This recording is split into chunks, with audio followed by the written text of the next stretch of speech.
Husband tricked me into signing over my house. It's just for tax purposes, honey. A month later, when he sat me down with a smile to sign the papers so he could move in with his new girlfriend, he thought I'd cry, but he didn't know the secret I had kept from him. And when I revealed it, his face turned pale. It's just for tax purposes, Tom continued, his tone softening as he noticed my hesitation. You're always talking about being smart with our finances. This is the best move for our family. He reached across the counter and took my hand, but something about his touch felt different. Maybe it was the way his fingers didn't quite wrap around mine like they used to. Or maybe it was the slight tremor I detected in his voice. I stood there in our kitchen, staring at the papers he just slid across our granite countertop, my heart pounding against my chest. The house transfer documents seemed to mock me, their official letterhead stark against the white surface. The twins were finally asleep upstairs after a long day. And here I was, facing what felt like an ultimatum from my husband of 4 years. My name is Caitlin Wilson. I'm 38 years old, and I'm a physician at Houston Methodist Hospital. I bought this beautiful Victorian house in the Heights neighborhood 2 years before I met Tom, using savings from my residency years, and a lot of careful planning. Now standing in my dream kitchen that I'd renovated myself, I was being pressured to sign away my biggest investment. If you really cared about our marriage, you'd understand why this makes sense, Tom said, pushing the papers closer to me. Between your crazy hospital hours and your constant exhaustion, I'm the one keeping this family together. His words stung, but something in his tone made me pause. There was an edge to it I'd never heard before. I glanced at the baby monitor on the counter, watching our twins, Emma and Ethan, sleeping peacefully in their cribs.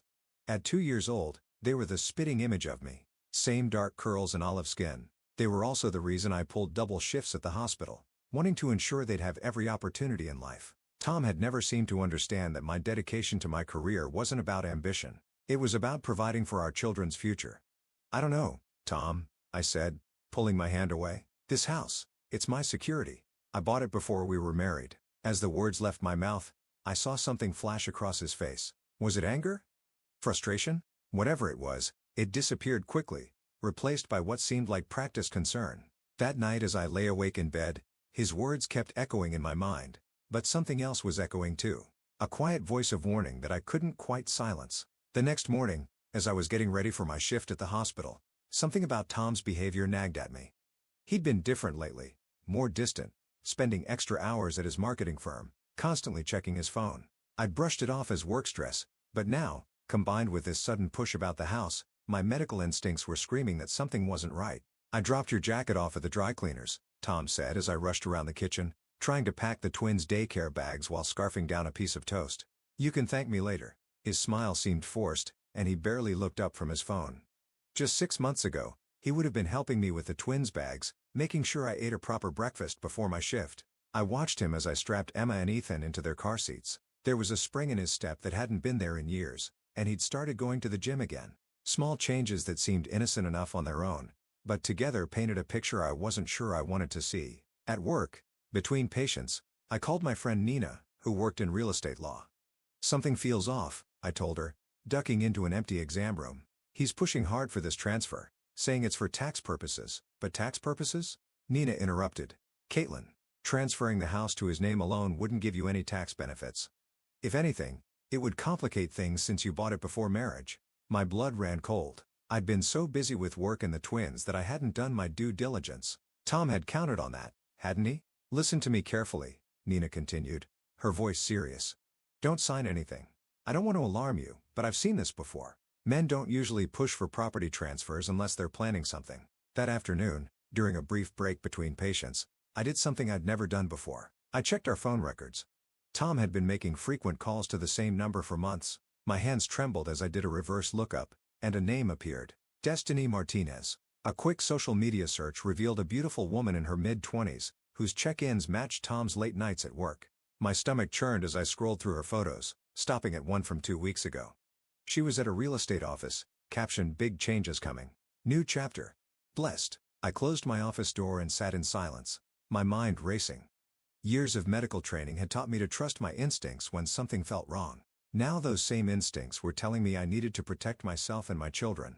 That evening, I left work early for the first time in months. Instead of picking up the twins from daycare, I drove straight to a discreet electronics store Nina had recommended. The elderly man behind the counter barely blinked when I explained what I needed. A high-quality recording device small enough to hide in my kitchen.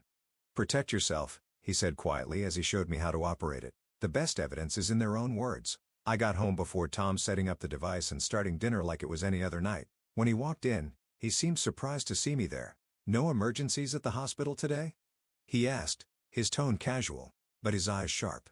"I thought we could talk more about the house transfer," I said, stirring the pasta sauce. "I've been thinking about what you said." I watched his reflection in the kitchen window as his face lit up with poorly concealed triumph. "I knew you'd come around," he said, coming up behind me. "You're making the right choice, Kate. This is what's best for our family." The way he emphasized family made my skin crawl. Over dinner, I let him talk, recording every word as he explained his elaborate plan for how the transfer would benefit us. Each lie was careful, calculated, and I realized with a sickening clarity that he'd been planning this for months. After putting the twins to bed, I sat in their dim nursery watching them sleep. Emma clutched her favorite stuffed giraffe while Ethan had kicked off his blanket as usual. Looking at their peaceful faces, I felt a surge of protective rage. Whatever game Tom was playing, he hadn't counted on a mother's instinct to protect her cubs. The next few days were a blur of careful preparation. I took Nina's advice and made copies of all our financial documents, secured new credit cards in my name only, and started transferring my portion of our savings to a separate account. Each night, I'd lie awake next to Tom, listening to his steady breathing and wondering when exactly my husband had become a stranger. A week later, Tom brought home the final transfer papers already signed by him. "Just your signature," he said, sliding them across the counter. "The same spot where this had all started. Then we can put this all behind us." I picked up the pen, my hand steady despite the adrenaline coursing through my veins. Tom watched intently as I held the pen over the signature line. In that moment, I saw everything so clearly. His impatience, his barely concealed excitement, the way he kept glancing at his phone as if expecting a message. "Actually," I said, putting the pen down, "I think we need to talk about Destiny first." The color drained from his face so fast I almost laughed, but this wasn't funny. This was the beginning of a war, and I was armed with evidence, determination, and a mother's fury. "What are you talking about?" Tom sputtered, but his face had already given him away. His practiced composure crumbled as he reached instinctively for his phone. "Who is Destiny?" I pulled out my own phone, scrolling through the screenshots I'd carefully collected. "Destiny Martinez, 26 years old, works at your firm.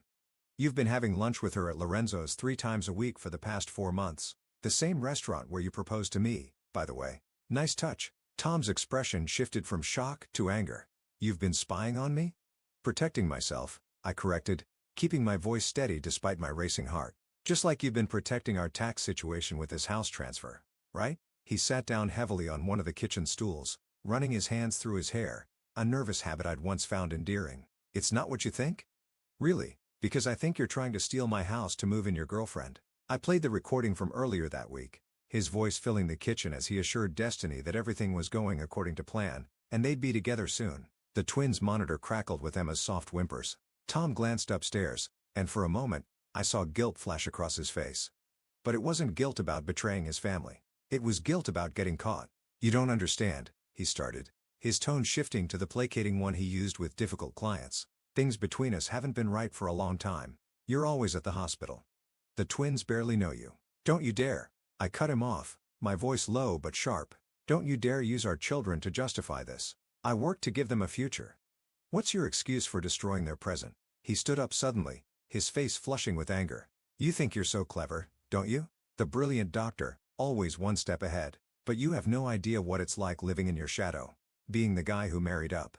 Destiny appreciates me. She understands that you're trying to steal my house?" I interrupted. "The house I bought before I met you? The house where our children took their first steps?" "Our lawyer said." "Your lawyer," I corrected. "The one you've been meeting with behind my back. Nina warned me about him. He has quite a reputation for helping husbands hide assets during divorces." Tom's face went pale. "You talked to Nina?" "I talk to a lot of people, Tom. I may be busy with work, but I'm not stupid." I pulled out another stack of papers, bank statements, phone records, emails I'd recovered. "Did you really think I wouldn't figure it out? That I'd just sign away my children's home because you batted your eyes and mentioned taxes?" The baby monitor crackled again, this time with Ethan's cry joining his sister's. Tom moved toward the stairs, but I blocked his path. "Don't bother," I said coldly. "I'll take care of our children. You can take care of explaining to Destiny why her new chapter is going to have a different setting than she planned." As I headed upstairs to comfort our twins, I heard Tom's phone ping. Probably Destiny, wondering why her knight in shining armor was running late for their rendezvous. Let her wonder. I had more important things to focus on, like protecting my children's future from the man who was supposed to help me build it. "This isn't over," Tom called after me as I reached the top of the stairs. "You're making a huge mistake." I paused, looking down at him from the landing. "No, Tom, the huge mistake was thinking I wouldn't protect what's mine." I turned away from his reddening face and headed to the nursery where Emma and Ethan needed me. The next morning, I woke to find Tom gone. Probably spent the night at Destiny's. As I got the twins ready for daycare, my phone buzzed with a text from Nina. "He's been to see his lawyer. Time to move fast." I'd already prepared for this. During my lunch break, I met with James Cooper, the divorce attorney Nina had recommended. His office was warm and welcoming. Nothing like the stark corporate environments I'd expected. "Dr. Wilson," he said, reviewing the evidence I'd gathered, "I have to say, I'm impressed. Most clients come to me after the fact. You've given us everything we need to get ahead of this." "I had good instincts," I replied, watching as he examined the recordings.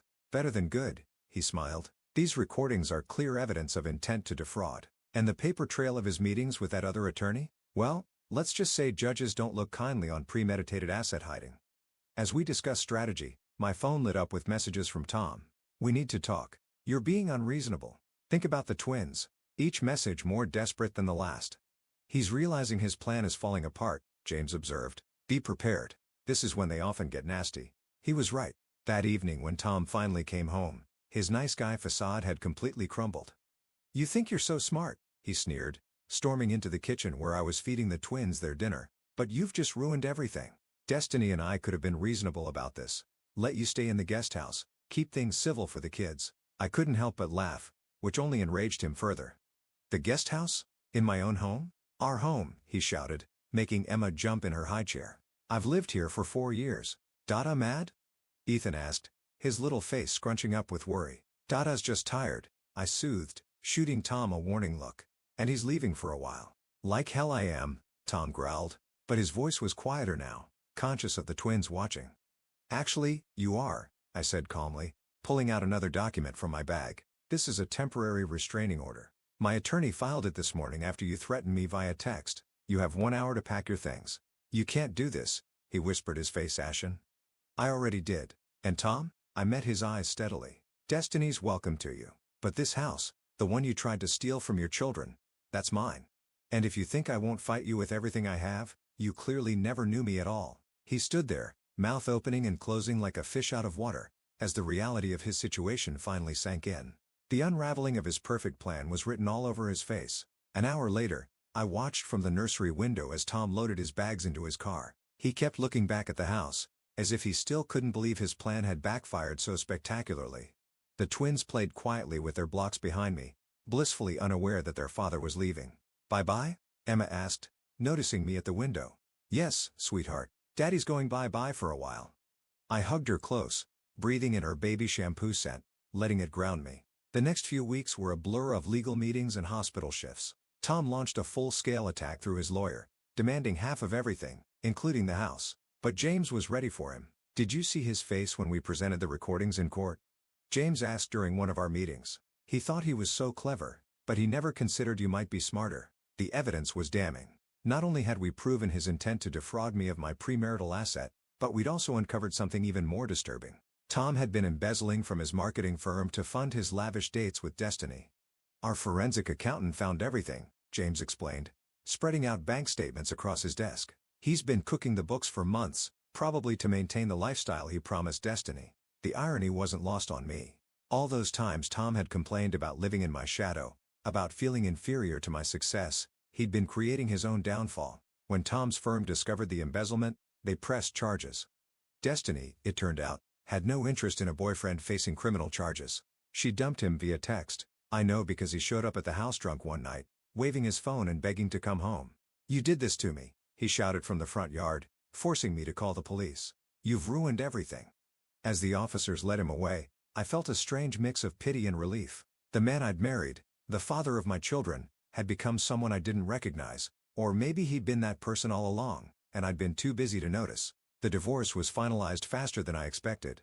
Tom, facing legal troubles with his firm, couldn't afford a lengthy court battle. He signed away any claim to the house in exchange for more favorable custody arrangements, supervised visits twice a week. "You've handled this incredibly well," Nina told me over coffee, weeks after everything had settled.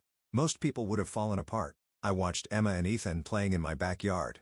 My house, my victory. I had to stay strong for them, I said. And honestly, Tom underestimating me was his biggest mistake.